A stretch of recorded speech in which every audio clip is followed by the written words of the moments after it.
जब ग्रेटनेस शुरू होती है आपकी लाइफ में, महान जीवन की ओर जब आप कदम लेते हैं, वो कदम हमेशा आपका सबसे छोटा कदम होता है।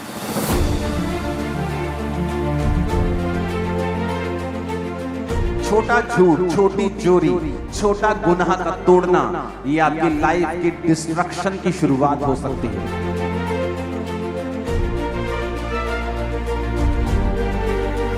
महान व्यक्ति बाइबल में वही हुए हैं जिन्होंने छोटी शुरुआत की है।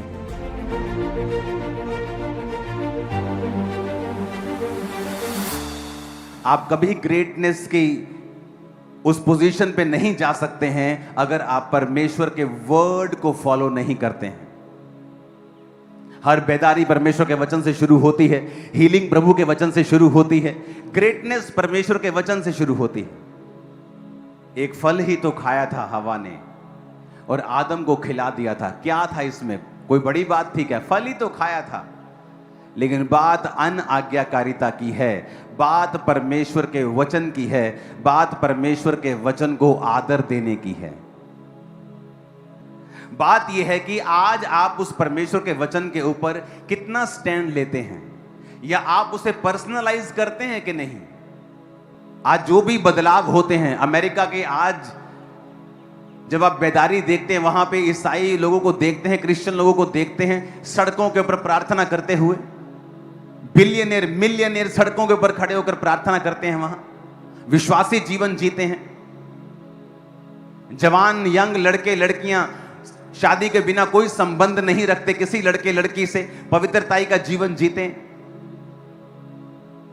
और अगर आप देखेंगे अमेरिका की बेदारी 1900 में, जब परमेश्वर के बड़े बड़े सेवक जो आज खुदा में सो चुके हैं और प्रभु के पास स्वर्ग में हैं, आप उनकी जीवनी को कभी पढ़ना, उन्होंने प्रार्थनाएं की हैं, परमेश्वर के वचन के ऊपर खड़े रहे कि परमेश्वर तेरे वचन में लिखा है कि तूने हमें बीमारियों पर अधिकार दिया है। एक सेवक अड़ गया परमेश्वर के सामने, कनाडा का सेवक था, अमेरिका में उसकी सेवकाई थी, अड़ गया परमेश्वर के सामने, कहता प्रभु तेरे वचन में लिखा है तू चंगा करता है, मुझे ये चंगाई की सामर्थ्य चाहिए, कुछ भी कर मुझे चाहिए, या मुझे ले जा, मुझे दुनिया से ले जा, लेकिन मुझे ये सामर्थ्य चाहिए लोगों को हील करने की।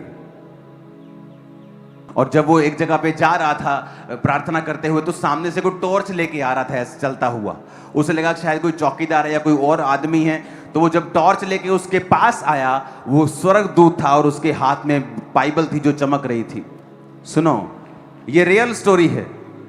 और उसने उस परमेश्वर के दास को कहा कि आज लोगों के अंदर समर्पित जीवन नहीं है, आज लोगों ने अपना समर्पण परमेश्वर के सामने नहीं किया है, इसीलिए वो प्रेरितों के काम वाली सामर्थ्य भी उन पास्टरों की लाइफ पे नहीं है। वो ये कहकर स्वर्गदूत गायब हो गए और बाइबल भी गायब हो गई। और उस सेवक ने परमेश्वर के दर्शन को समझ लिया कि मैंने जो परमेश्वर के सामने जिद करके प्रार्थनाएं की हैं, परमेश्वर ने मुझे उसका उत्तर दिया है। और उसने प्रेयर्स करनी स्टार्ट की और एक स्ट्रॉन्ग हीलिंग अनॉइंटिंग उसकी लाइफ में आए और काम करे। अब ये हिस्ट्री में रिकॉर्ड है और सारी रिटन चीजें हैं। 1905 में जिस शहर में वो सेवा करने लगा था, वहां पे 1 लाख रिटन मिरेकल्स उसकी सेवकाई में हुए थे। और जब अमेरिका के डिपार्टमेंट्स ने उस शहर का सर्वे किया, और जब पूरे देश का सर्वे होता है, तो उसका जो शहर था पूरे देश का सबसे ज्यादा हेल्थी और चंगा शरीर वाला, जहां सब लोग चंगे थे, पूरे देश में वो शहर, वो कस्बा नंबर 1 था पूरे देश, पूरे अमेरिका में। क्योंकि इतने मिरेकल्स उसकी सेवकाई से हुए, इतने हीलिंग्स उसकी सेवकाई से हुई, क्योंकि एक परमेश्वर के दास ने स्टैंड लिया कि मैं परमेश्वर के वचन के ऊपर चलूंगा। जब आप परमेश्वर के वचन के ऊपर स्टैंड लेते हैं और खड़े रहते हैं, और ये बहुत बड़ा नहीं होता है, शुरुआत बहुत बड़ी नहीं होती है, छोटी सी होती है।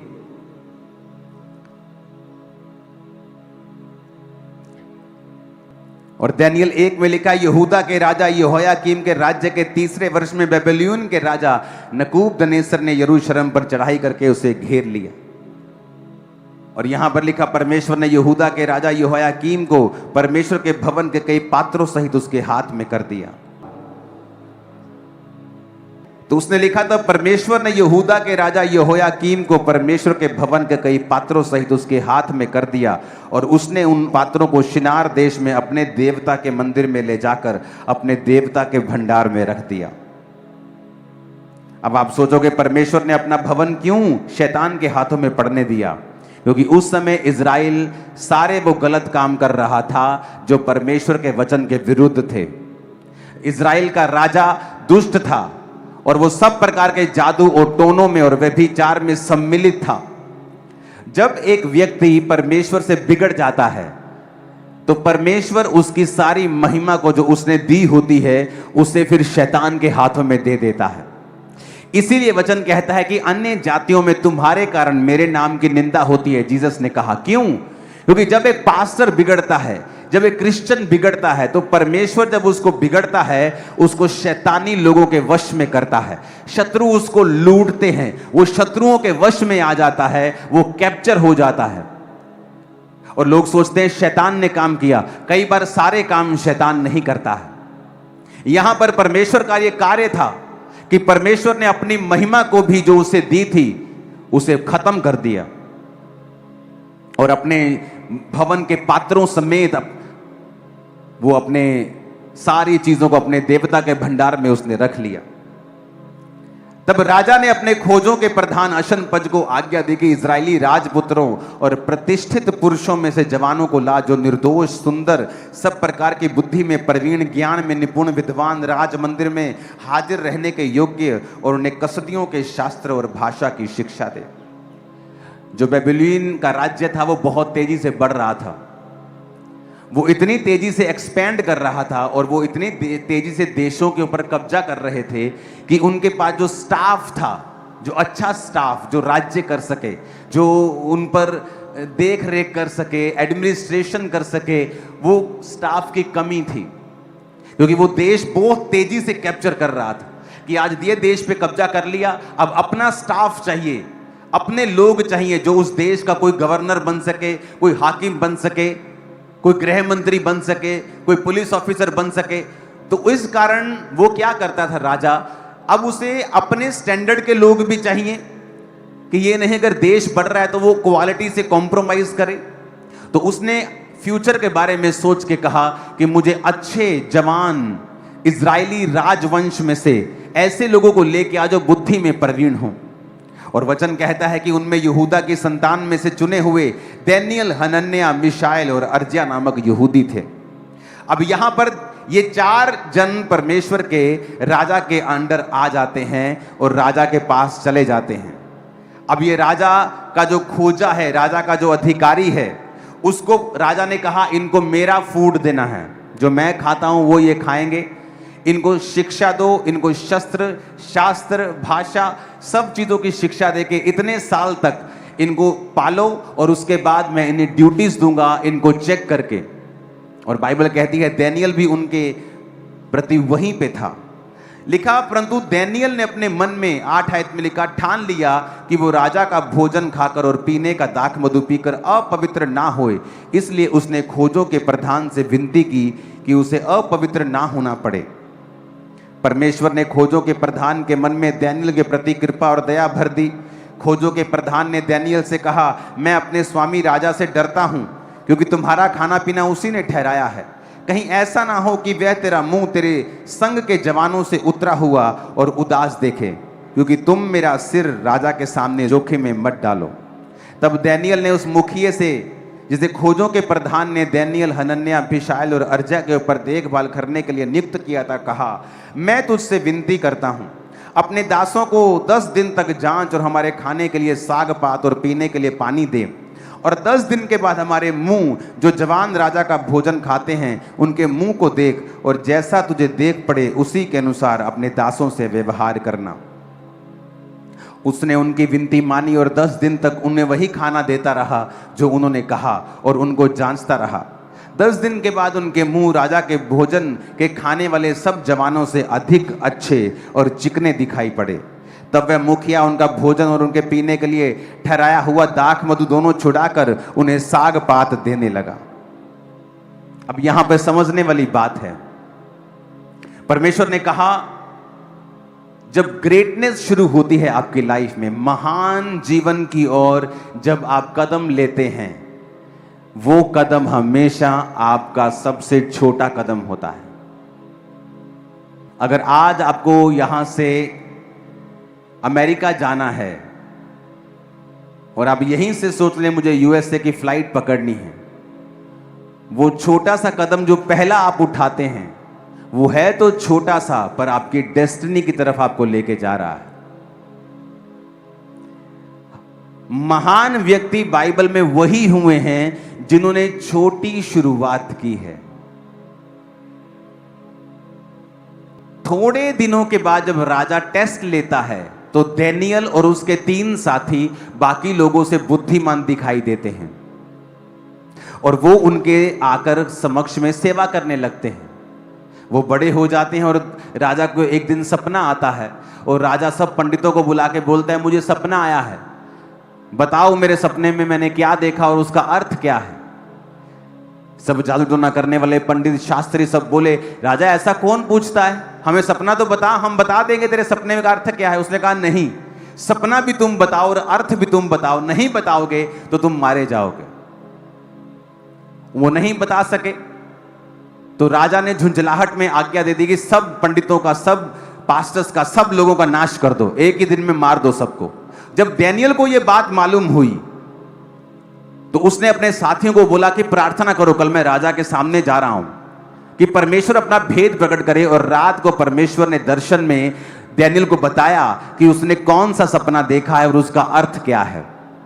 अब मेरी बात ध्यान से समझना, जब वो दानियेल राजा के पास मैसेज भेजता है और राजा उसका सपने का अर्थ समझने के लिए बुलाता है उसको अंदर, और दानियेल उसको एग्जैक्ट वही बताता है कि तूने एक मूर्ति देखी है जिसका सिर सोने का, जिसकी भुजाएं चांदी की, फिर पीतल, फिर लोहा, पैरों की उंगलियां लोहे और मिट्टी की बनी हुई, और इस तरह से वो बड़ा पत्थर आके उसको मारता है और वो चूर चूर हो जाता है और फिर बड़ा पहाड़ बन के पृथ्वी पे फैल जाता है। और राजा शॉक्ड हो गया और उसने कहा कि दानियेल को सबसे ऊंचा पद दिया जाए। और दानियेल के 3 जो आगे लोग थे उन्हें प्रांत के मेन काम स्टेट के दिए जाएं। अब बात कहां पे शुरू होती है, यहां बचाव हुआ क्योंकि दानियेल उनके जैसा नहीं था। बचाव हुआ क्योंकि परमेश्वर ने दानियेल को दर्शन दिया और परमेश्वर ने दानियेल को दर्शनों के द्वारा ये चीजें समझाई। अगर दानियेल डर जाता और राजा का दाख मधु यानी जो नशीला पदार्थ है, अगर वो दानियेल को रोज पिलाया जाता और राजा का वो मूर्तियों के सामने चढ़ाया गया मीट जो वो चढ़ाते थे, अगर दानियेल रोज खाता, परमेश्वर कभी भी दानियेल को सपने में इसका अर्थ नहीं बताते। वचन में लिखा है, दाख रस के मतवाले मत बनो, क्योंकि जो कोई व्यक्ति शराब के नशे में रहता है उसकी आत्मा हिली हुई होती है। एक चूहे जैसा व्यक्ति भी शराब पी के शेर के जैसी बातें करता है। क्यों? क्योंकि उसकी आत्मा जो है शराब स्पिरिट के ऊपर फर्क डालती है, वो दलेर कर देती है आदमी को। परमेश्वर ने कहा कि अगर तुम शराब से दलेरी लोगे तो मेरा पवित्र आत्मा भी दलेरी देता है। इसीलिए जब कई बार आप बहुत ही कमजोर फील कर रहे होते हैं और डरे हुए फील कर रहे होते हैं और आप परमेश्वर की प्रेजेंस में चले जाते हैं और 4, 5, 3 दिन, 2 दिन, 1 दिन प्रार्थना में बिताते हैं और सडनली आपके अंदर दलेरी आ जाती है। ये वही दलेरी है जो शराब पी के लोगों के अंदर आती है और आप में पवित्र आत्मा के जरिए आई है। इसलिए नए नियम में परमेश्वर ने कहा कि अगर तुम्हें शराब पीनी है तो फिर पवित्र आत्मा तुम्हें वो दलेरी नहीं दे सकता, क्योंकि वो दलेरी या तो तुम शराब से ले सकते हो या पवित्र आत्मा से ले सकते हो। तो इसीलिए परमेश्वर ने कहा था कि तुम शराब ना पियो, शराब उनको दो जो मरने पे हैं, जो उदास हैं। लेकिन आज ये वचन कोई नहीं पढ़ता। वो 5 ml जो किसी की बीमारी के लिए ठीक होने के लिए दवाई में डाल के दी, उस वचन को तोड़ मरोड़ कर वो शराब के पैग बना के पी सकते हैं, जबकि उन्हें यह नहीं पता है कि परमेश्वर शराब पीने की आज्ञा बाइबल में नहीं देता। उसको मालूम था, दानियेल को यह बात पता थी और उसने एक छोटा सा आज्ञा को माना। अगर दानियेल शराब के नशे में रोज रहता और उसकी स्पिरिट और उसका दिमाग उस अल्कोहल के इन्फ्लुएंस में होता, मैं आपको गारंटी देता हूं कि परमेश्वर कभी भी उसको दर्शन में उत्तर नहीं देते। दानियेल तब तो अपनी जिंदगी बचा लेता कि अब तो मैं बच गया हूं, अगर मैं विरोध करूंगा तो राजा मुझे मरवा देगा, कि तू कौन होता है शराब ना पीकर, मेरे देवताओं का मांस ना खाकर चढ़ाया हुआ, तू अपने आप को क्या बेटर समझता है, मार दो इसको। उसके लिए क्या है, वहां पे लाखों बच्चे पढ़ रहे होंगे, कई बच्चे कई देशों से पढ़ रहे होंगे, वो हजारों ट्रेनिंग हो रही है, कि मर भी जाएगा तो राजा का क्या जाता है। लेकिन डैनियल ने स्टैंड लिया कि मैं परमेश्वर के वर्ड के ऊपर खड़ा रहूंगा। आप देखो आज क्रिश्चियनिटी में बहुत से लोग हैं, बहुत से अमीर लोग भी हैं, बहुत से इन्फ्लुएंशियल लोग भी हैं, लेकिन अगर आप देखेंगे परमेश्वर उनके द्वारा प्रभावित कामों को करने में कामयाब नहीं होता। क्यों? क्योंकि उनका जो जीवन है वो अनॉइंटिंग और वर्ड के अंदर पूरी तरह छुपा हुआ नहीं है। बहुत सी ऐसी चीजें हैं जो वचन के साथ वो ब्रेक करते हैं, इसलिए परमेश्वर उन्हें अच्छी पोजीशन पे होते हुए भी इस्तेमाल नहीं कर पाता है। डैनियल ने सोच लिया था कि मैं ये खाना नहीं खाऊंगा। अब डैनियल ने अपने जान की परवाह नहीं की, और अपनी जान की परवाह ना किए बगैर उसने कहा कि भाई साहब तू मुझे साग पात दे दे, तू मुझे साग दे दे, तू मुझे सरसों का साग दे दे, मुझे तू गोभी आलू दे दे, और 10 दिन के बाद तू मेरा चेहरा देखना। अगर मेरा चेहरा उतरा हुआ हो, थोड़ा कम लाल हो, थोड़ा कम शाइन करे, तो तू वही खाना मुझे देना शुरू करना। और जब 10 दिन के बाद देखा गया तो जो मीट मांस खा रहे थे और बड़ा अच्छा खा रहे थे, उनका चेहरा गिरा हुआ था डैनियल के मुकाबले। ये पहला साइन था जो परमेश्वर ने दिया कि डैनियल, अगर तू मेरे छोटे से छोटे वचन को मान सकता है तो मैं तेरी जिंदगी में तभी काम कर सकता हूं, उसी तक वक्त काम कर सकता हूं। और तभी से परमेश्वर ने उसके जीवन में चिन्ह दिखाने शुरू किए। आप बड़े काम नहीं कर सकते हैं, आप बड़ी बड़ी चर्चेस नहीं चला सकते हैं, अगर छोटे लेवल के ऊपर परमेश्वर के वचन को आपने नहीं समझा और साथ साथ परमेश्वर आपको चिन्ह देकर आपकी सेवकाई और आपकी लाइफ को दृढ़ करता है, आपके विश्वास को वो दृढ़ करता है, आपको साइंस देता है। और वो साइन वो नहीं होते जो आप प्रभु से मांगते हो कि पहला मैनू साइन दे, जो तो मैनू बुलाया थे आवाज दे। नो, ये फुलिश चीजें हैं। परमेश्वर वो साइन देता है क्योंकि तुमने वचन को माना है, तुमने पहल की है, तुमने परमेश्वर को विश्वास के द्वारा अप्रोच किया है, और वो साइंस तुम्हें फॉलो करते हैं। लिखा था science and wonders will follow you. अगर तुम परमेश्वर पे विश्वास करते हो तो चिन्ह चमत्कार तुम्हें फॉलो करेंगे। और बाइबल कहती है डैनियल ने कहा मैं अपनी मौत ले सकता हूं पर मैं ये खाना नहीं खा सकता हूं। एंड में देखो क्या हुआ। अगर डैनियल शराब पीता तो जब राजा ने आज्ञा दी कि सब मार दिए जाएं, उनमें डैनियल भी होता। इतिहास गवाह है बहुत से ऐसे क्रिश्चियन ऐसी आज्ञाओं के नीचे मारे भी गए हैं, आप पढ़ के देख लो। लेकिन डैनियल उस समय नहीं मरा क्योंकि उसने ठान लिया था कि मैं परमेश्वर के वचन को नहीं ब्रेक करूंगा। आप किसी के यहां काम करते हैं, वो छोटी सी 100 रुपए की चोरी आपके ग्रेटेस्ट फ्यूचर को खत्म कर रही है। वो 5 मिनट का व्यभिचार वो आने वाली ग्रेटेस्ट ग्लोरी को आपकी लाइफ से खत्म कर रहा है। वो 5 मिनट की चुगली, वो किसी के साथ जेलसी, वो किसी को डाउन करने के लिए योजनाएं बनाना, परमेश्वर के घर को पॉलिटिकल घर बना देना, वो तुम्हारी ग्लोरी को डिम कर रहा है, डाउन कर रहा है, और तुम ये बात को समझ नहीं पा रहे। वो तुम्हारी ग्लोरी अगर डाउन हुई तो जो फ्यूचर में परमेश्वर ने तुम्हारे लिए रखा हुआ है वो तुम तक कभी नहीं पहुंचता, क्योंकि तुमने अपने हिस्से को पहले लेने की कोशिश की है। या तो तुम उस एक्साइटमेंट को पहले ले लो 5 मिनट की, और उसके बाद जो फुल लाइफ में एक्साइटमेंट होने वाली है वो तुम छोड़ दो, तो या तो फिर परमेश्वर के वचन पे खड़े रहो। परमेश्वर के द्वारा दिया गया सताव आपकी ब्लेसिंग का कारण है। पतमुस टापू के ऊपर जो प्रकाशित वाक्य लिखा गया, जैसे पढ़ने से सुनने से लोग ब्लेस हो जाते हैं। और जब रोमी लोगों ने देखा कि यूहन्ना का इन्फ्लुएंस बढ़ रहा है तो तेल के कड़ाहे में उसे मारने की कोशिश की। जब वो नहीं मरा तो उसको पतमुस नामक टापू पर भेज दिया, और वहां पे जीसस क्राइस्ट ने उसे दर्शन दिए थे। वो पतमुस नाम की जगह है जहां दर्शन दिए, वो ये जगह है जहां परमेश्वर ने अपने दास को दर्शन दिए थे। ये आज भी यहां मौजूद है। पूरी दुनिया के सैलानी यहां घूमने के लिए जाते हैं। ये ग्रीस के अंदर है जो यूहन्ना की चर्च थी, और जिस 7 चर्चेस के बारे में उसने प्रकाशित वाक्य में लिखा है वो तुर्की में है। और तुर्की से कुछ ही किलोमीटर के बॉर्डर के ऊपर ग्रीस के अंदर ये पतमुस नामक टापू है। यहां पे इसलिए भेजा जाता था टापू के अंदर कि यहां खाना नहीं उगता था, तो जेल के कैदियों को यहां भेजते थे और उनको घूमने की आज्ञा थी टापू के अंदर अंदर, क्योंकि उसके बाद सब पानी पानी था, कोई वहां से जा नहीं सकता था। तो वो धीरे धीरे वहां पे कोई नारियल पी रहा है, कुछ हल्का फुल्का कुछ खा लिया, मछली पकड़ ली, कितना आप कर लोगे, और धीरे धीरे भूख से और स्टारवेशन से उनकी मृत्यु हो जाती थी। और वहां पर उसको मृत्यु के लिए भेजा गया था, लेकिन परमेश्वर ने उस मृत्यु को आज तक की दुनिया की बेस्ट ग्लोरी में बदल दिया और प्रकाशित वाक्य उसे दिया, जो आज भी हमारे हृदयों को हिला देता है। आप समझ रहे हो मेरी बात को? कैसे वचन पे खड़ा रहा और 18 महीने पतमुस नामक टापू पे रह के 18 महीने के बाद परमेश्वर ने उस राजे की मौत कर दी, जिस राजे ने यह आज्ञा दी थी। और उस राजे की मृत्यु के बाद जब नया राजा वहां बैठा, परमेश्वर ने अपने दास को पतमुस टापू से निकालकर फिर वही जगह लेके आया। इमेजिन करो, राजा भी उसका कुछ बिगाड़ नहीं सका, क्योंकि परमेश्वर के वचन पे वो चलता रहा।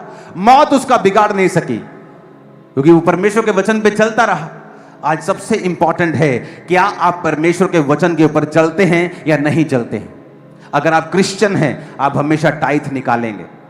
अगर आप क्रिश्चियन हैं, आप रोज प्रेयर करेंगे। अगर आप क्रिश्चियन हैं, आप कभी चोरी नहीं करेंगे, चाहे आपके बच्चों को भूखा रहना पड़े।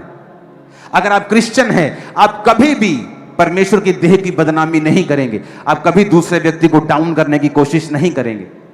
बहुत से लोग ऐसा करते हैं, फिर बीमार हो जाते हैं, फिर दुखी हो जाते हैं, फिर पब्लिक में कुछ बताते नहीं, चुपचाप तौबा कर लेते हैं, मेल मिलाप कर लेते हैं, क्योंकि उनको वो दुख पता लगता है कि परमेश्वर ने जो उन्हें दिया है और वो परमेश्वर में सही चल रहे होते हैं, इसलिए परमेश्वर उनको ऐसी ताड़ना देता है। जो सही नहीं चल रहे होते उनको तो वो बर्बाद भी कर देता है। तो हमें यह समझना होगा कि परमेश्वर अपने वचन से प्यार करता है, वचन के जरिए ही उत्तर देता है, वचन के जरिए ही चंगा करता है, वचन के जरिए ही आजाद करता है, वचन के जरिए ही नेक्स्ट लेवल पे लेके जाता है। हालेलुया। आज कितने ऐसे मूर्ख अभी भी होंगे जो मीटिंग के बाद, इस मीटिंग के बाद तुरंत व्यभिचार में चले जाएंगे, और शैतान ने उनकी आंखों को अंधा किया हुआ है। वो नहीं जानते वो क्या खो रहे हैं। जब आप शरीर के पीछे लगते हैं और उस समय शरीर आपको दबाता है, वो तलब आपको दबाती है, वो पाप का अटैक आपको मजबूर करता है, लेकिन उसके बाद एक पार्सल आएगा शर्मिंदगी का, बीमारी का, कमजोरी का, अटैक का, उसे आपको लेना पड़ेगा। एक तरफ से परमेश्वर आपकी जिंदगी के द्वारा काम भी कर रहा होगा, लेकिन वो दुख भी आपको झेलना पड़ेगा, क्योंकि वो आपने अपनी लाइफ में खुद लिया है, उस पाप को करके, उस वचन को तोड़ के। क्योंकि वचन कहता है कि जो बाड़ा तोड़ेगा सांप उसको डसेगा। इसलिए परमेश्वर ने जब सूरों वाले व्यक्ति, जो सूअर मर गए थे, जिस व्यक्ति की दुष्ट आत्मा उस सूरों में बैठ गई थी, उसने कहा था हमें सूरों में भेज दे, दुष्ट आत्मा ने कहा था। तो जीसस ने कहा था जा, क्योंकि सूअर चराना पाप था, और जहां पाप हो रहा था तो वहां शैतान ने कहा हमें इसमें जाने की आज्ञा दे। जब आप अपने जीवन में परमेश्वर के वचन को तोड़ते हैं, और देखो जिस कारण आप तोड़ते हो वो फ्यूचर में एक बड़ा अजगर बन जाएगा। डैनियल का सबसे बड़ा कारण कि नहीं नहीं मैं शराब पीने से मना नहीं कर सकता, राजा का खाने खाने से, क्या था? उसकी जान। और वही जान जाती कुछ साल बाद। तो एक्चुअल में परमेश्वर का वचन मानने से जो दुख, जो पीड़ा आपको हो रही है, और शैतान जिस विषय में आपको डरा रहा है, एक्चुअल में वही आपकी ब्लेसिंग है फ्यूचर में। अगर वो आपको कह रहा है कि अगर तू परमेश्वर के वचन को मानेगा तो तेरी शादी नहीं होगी, एक्चुअल में वो ग्रेट मैरिज है आपकी फ्यूचर में, जो शैतान देख चुका है और वो आपको रोकना चाहता है। हो, अगर तू खुदा के वचन को मानेगा ना, मानेगी, तेरा हस्बैंड तुझे छोड़ देगा। तेरा हस्बैंड वैसे भी मरने वाला है फ्यूचर में, और शैतान जानता है, वो जानता है अगर तू खड़ी रही तेरा हस्बैंड बच जाएगा फ्यूचर में। और वो कहता है कि तेरा हस्बैंड तुझे छोड़, हाँ हाँ ठीक है, मैं घर बैठ के मान लिया करूंगी, सब जगह भी चली जाया करूंगी। और फ्यूचर में क्या देखती है? उसका हस्बैंड नहीं रहा। मेरा एक जानकार, जिसका मैं नाम नहीं बताना चाहता, और उसको खींच लिया गया परिवार में कि नहीं जाना चर्च, और जिस परिवार ने उसे खींचा, एक लौता जवान एक और बेटा परिवार का मर गया। उसके बाद वो बाप मर गया, उसके बाद वो मां मर गई। कितने साल के अंदर अंदर? जवान छोटा भाई 2-3 साल के अंदर, मां 7-8 साल के अंदर, और बाप कोविड के दौरान। यंग है सारे, अभी यंग थे। क्योंकि शैतान जो आपको डरा रहा है जिस विषय में, वही परमेश्वर आपको फ्यूचर में देना चाहता है। शैतान के पास अपना कुछ नहीं है, उसके पास कुछ ओरिजिनल नहीं है, उसके पास सारी कॉपीज हैं। वो परमेश्वर की कॉपी करता है। सारी पुस्तकें जो उसने अलग अलग चीजों की लिखी हैं, वो परमेश्वर के वचन से कॉपी करके लिखी। जाओ मैच कर लो, वो कॉपी निकलेंगी।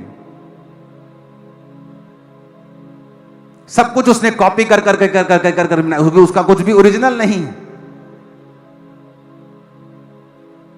वो आज भी कॉपी करता है।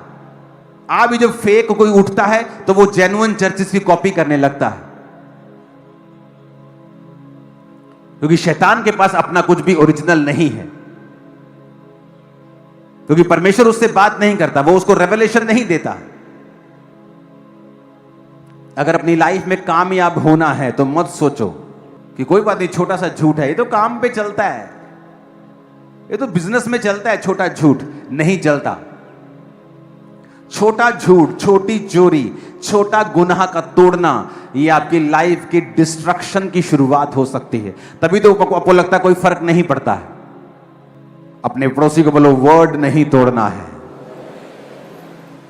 कुछ भी हो जाए, वचन नहीं तोड़ना है, और छोटे से छोटे वचन की आज्ञा को मानना है। आमीन, आमीन।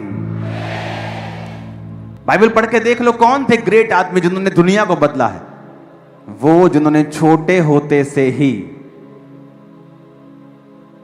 मेरे बच्चों को मैं छोटे होते से ट्रेन किया है कि छोटी बात पर भी झूठ नहीं बोलना है, गलती होने पर भी झूठ नहीं बोलना है, चाहे मार पड़े तुम्हें।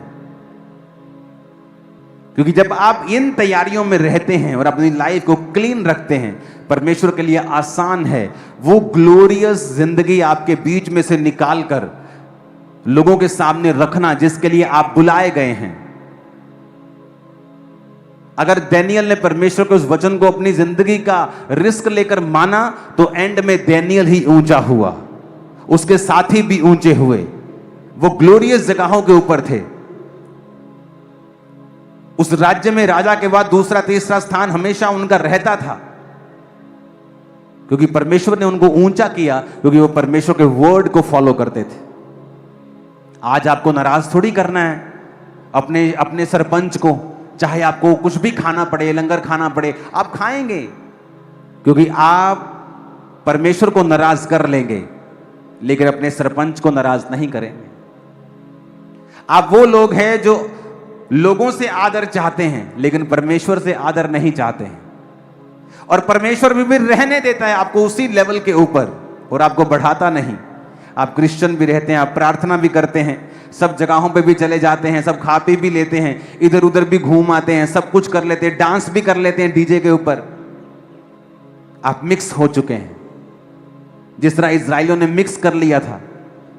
उन्होंने सब जगह मिक्स कर लिया, किसी से शादी कर ली, किसी जाति से शादी कर ली, और परमेश्वर कहता है मुझे नफरत है तुम्हारी इस मिक्सचर से। यूहन्ना को वो कहता है ये लोग ना तो ठंडे हैं, ये ना तो गर्म, ये गुनगुने हैं। कभी परमेश्वर के हो जाते हैं, कभी शैतान के हो जाते हैं, कभी चर्च में होते हैं, कभी बार में होते हैं। तो इनको बोल के या तो ना तो ये तो ठंडे हैं, ना तो ये गर्म है, ये गुनगुने हैं, और मैं इनको अपने मुंह से उगलने पे हूं। या तो ठंडे हो जाएं या गर्म हो जाएं, या तो शैतान के बन जाएं या पूरी तरह से मेरे हो जाएं। कुछ शादियां होती हैं ना गुनगुनी, कि वाइफ रहती भी नहीं और तलाक भी नहीं देती, हस्बैंड खर्चा भी नहीं देता और तलाक भी नहीं देता, वो शादियां सफर करती रहती हैं। उसी तरह परमेश्वर कहता है तुम ऐसे हो कि ना तो तुम रिलेशनशिप में हो और ना ही तलाक दे रहे हो। इससे अच्छा है या तो तलाक दे दो, इससे अच्छा या तो फिर से पूरी तरह से मेल मिलाप कर लो। आप नहीं जानते जो वो छोटा सा वर्ड आप मानते हो, एक समय था जब मेरी फैमिली का बिजनेस मेरे रिश्तेदारों की सपोर्ट पे निर्भर था। एक समय था जब उन्होंने सपोर्ट किया था, और वही रिश्तेदार बुला के मुझे धमकाते होते थे कि बेटा इसको पढ़, तूने अपना धर्म छोड़ दिया, तू अपने धर्म से वापस आएगा, तेरे पास्टर को पीटेंगे किसी दिन। आज वो परमेश्वर के वचन को जानते हैं, चर्च में बैठते हैं, वचन सुनते हैं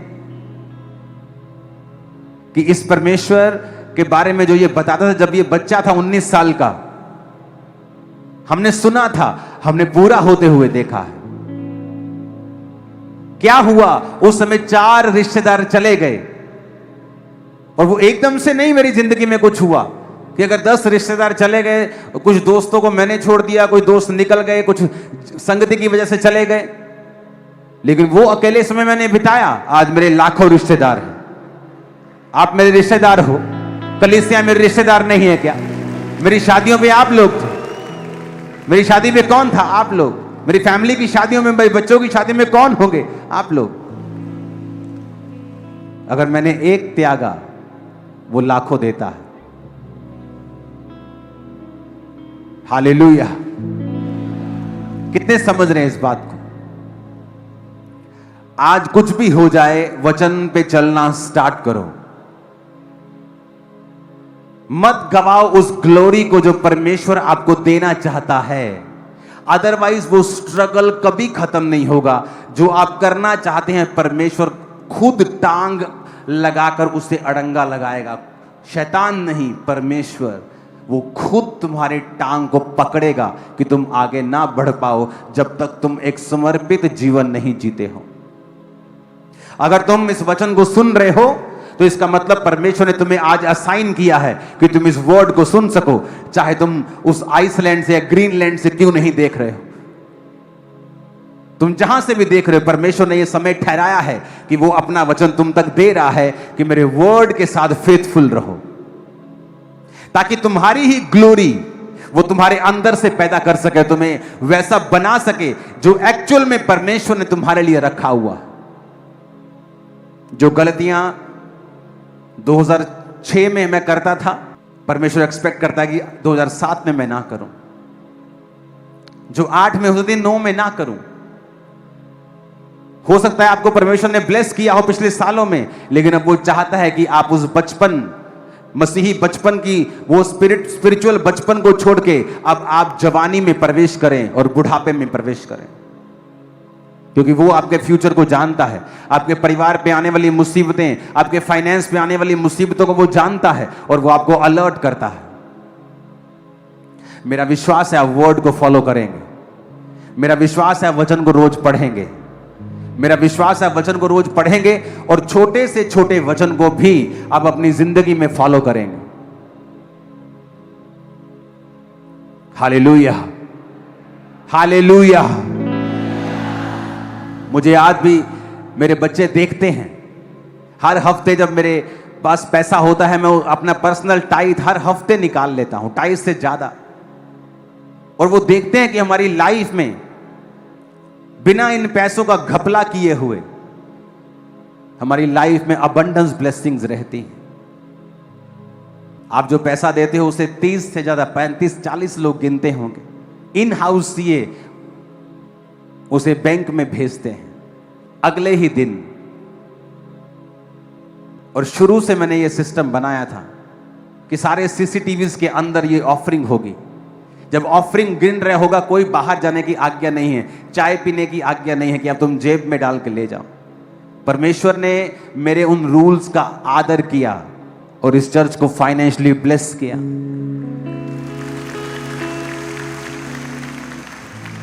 जब आप परमेश्वर के लिए कोई कार्य करते हैं, वो आपके साथ खड़ा हो जाएगा, वो आपके साथ सिस्टम में आ जाएगा, वो आपके संग आ जाएगा।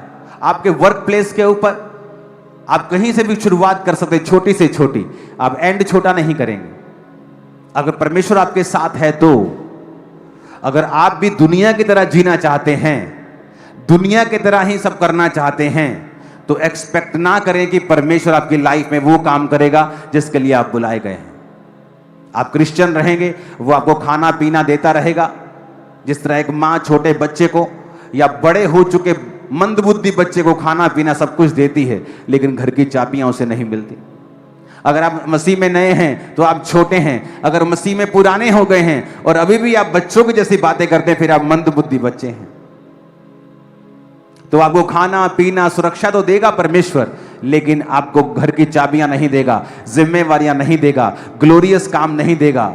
जब तक वारिस बालक है, यद्यपि सभी वस्तुओं का स्वामी है, उसमें और नौकर में कोई भी अंतर नहीं। उस घर का नौकर भी उसी घर में खाता पीता रहता और सोता है, और वो बच्चा भी उसी घर में खाता पीता रहता और सोता है। उसके अलावा उसके पास और कुछ नहीं। चाहे वो उस घर का वारिस है, लेकिन उसमें और एक दास में फिर कोई फर्क नहीं है, जब तक वो बड़ा होकर मैच्योर बातों को करके, वचन को फॉलो करके परमेश्वर की आज्ञाओं को सुनता और मानता नहीं। मेरी प्रार्थना है कि आप मेरी मेहनत को असफल नहीं होने देंगे, कि आप पर जो मेहनत हो रही है, आपको जो वचन सिखाया जा रहा है, आपको बाइबल टीचिंग दी जा रही है, आप उसमें असफल नहीं होंगे। ऐसा ही है क्या?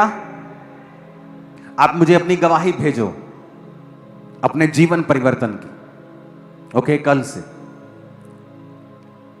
कि आप चोरी में थे, व्यभिचार में, कुछ भी जैसा भी था, आप वचन के खिलाफ थे, लेकिन आप वर्ड को फॉलो करके आपकी जिंदगी बदली है। मुझे गवाही चाहिए आप लोगों की, मैं सुनना चाहता हूं। तो आज से नशे के इन्फ्लुएंस में नहीं रहना है। पवित्र आत्मा तुमको देगा वो इन्फ्लुएंस और वो नशा और वो ग्लोरी। जब गुरदासपुर में क्रूसेड था तो वर्ड जो मैंने दिया था, उसके 2 दिन, वचन देने के 2 दिन बाद भी आत्मा मेरे सिर के ऊपर और मेरी बॉडी पे उतरा रहा। 2 दिन छाया रहा, 2 दिन लगातार। जब आप परमेश्वर का वो ग्लोरी लेने की आदी हो जाएंगे ना, आपको ये संसार का नशा कूड़ा लगने लगेगा, आप नफरत करने लगेंगे। ये बात याद रखना कि ये पाप तो आप खा लोगे, ले लोगे, उसके बाद जो पार्सल आएगा वो आएगा ही आएगा। वो शर्मिंदगी, वो बीमारी, वो कमजोरी, वो फाइनेंशियल स्ट्रगल, वो आएगा ही आएगा। मैंने मसीह में एक बात नोटिस की है कि ये शारीरिक स्ट्रगल जब तक आप खत्म नहीं करते अपनी लाइफ से, बहुत सारे साथ आपके स्ट्रगल रहते हैं जो आप नोटिस करते हैं कि आपकी लाइफ में हैं, क्योंकि आपने कहीं ना कहीं शैतान के साथ कॉम्प्रोमाइज किया है। तो आज परमेश्वर की पावर खत्म नहीं हुई है, समर्पण खत्म है लोगों का, और जितना आपका समर्पण है उतनी परमेश्वर की पावर आपके अंदर से कार्य करती है। आपके चर्च में 1 फेक टेस्टिमनी हो जाएगी, 2 हो जाएंगी, 4 हो जाएंगी। क्या 1 लाख टेस्टिमनी फेक हो सकती? एक कोई ऐसे ही कुछ हो जाएगा, कोई ऐसी साइकोलॉजिकली ठीक हो जाएगा? क्या 100 रोगी सोराइसिस का ठीक हो सकता है 1 साल के अंदर? आप जानते हैं, चाहे मैं आपको 10 लाख बाइबल के भेद सिखाऊं, जब तक आप खुद बाइबल नहीं पढ़ेंगे, बहुत सी चीजें परमेश्वर आप पर जाहिर नहीं करेगा, चाहे आप मेरे रोज 2 सरमन सुनो। आपको खुद बाइबल की खोज करनी है, वर्ड की खोज करनी है, और आप देखेंगे परमेश्वर आपसे अलग बात कर रहा है। ये वचन जो मैं आपको दे रहा हूं, ये इसलिए है कि आप खुद डायरेक्ट परमेश्वर के साथ जुड़ जाएं। इसलिए परमेश्वर ने उन लोगों को कहा था, इन शास्त्रियों फरिस्तियों को बाप मत कहना। ये वो वाला बाप नहीं था जो लोग आज प्रचार करते हैं। ये वो वाला बाप था कि शास्त्री फरीसी बोलते थे कि हमारे पास आओ अगर ज्ञान चाहिए, हम ही आपको वचन दे सकते हैं, तुम किसी को वचन नहीं दे सकते। नहीं तो परमेश्वर फिर ये क्यों कहता कि अपने माता और पिता की आज्ञा मान? नहीं तो पौलुस फिर क्यों कहता मेरा स्पिरिचुअल सन तिमुथियुस? पतरस फिर क्यों कहता आत्मिक पुत्र? क्योंकि वो आत्मिक बातें हैं, वो अलग चीजें हैं। तो फिर क्यों परमेश्वर अलीशा के हे पिता के पुकारने पर उसको मसा दे देता? अगर वो गलत होता बाइबल से, तूने इंसान को पिता कहा, अब मैं तुझे मसा नहीं दूंगा। उसने पिता कहा, फिर भी मसा उसके जीवन पे आया। हालेलुया। वर्ड को फॉलो करना है। बहुत से लोग जीवित चर्चिस जाने से आपको रोकेंगे, वो शैतान रोकता है। क्यों? शैतान को पता है कि अगर ये जीवित चर्च के साथ जुड़ा रहा तो इसकी ब्लेसिंग पक्की है, और वो फ्यूचर जानता है, और वो आपको रोकने की कोशिश करता है। अगर वो आप रुक गए, आपकी वो ब्लेसिंग आपको कभी नहीं मिलती। जो भी शैतान आपकी लाइफ में कर रहा है, करने की कोशिश कर रहा है, उसे दरकिनार कर दो, इग्नोर कर दो। डरो मत, घबराओ मत, रिस्क लो परमेश्वर के लिए। तुम कामयाब होगे, एक ग्रेट बिजनेसमैन होगे, एक ग्रेट पास्टर होगे, एक ग्रेट हाउस मेकर होंगे। तुम great mother, great father, great brother, great sister, great mother father होंगे इन जीसस नेम। लोग तुम्हारा आदर करेंगे, तुम्हारे बच्चे तुम्हारा आदर करेंगे, लोग तुम्हारा आदर करेंगे, परमेश्वर तुम्हारा आदर करेगा। तुम्हारी लाइफ के ऊपर मैं ब्लेसिंग को रिलीज करता हूं कि खुदाबंद तुम्हारा आदर करेगा।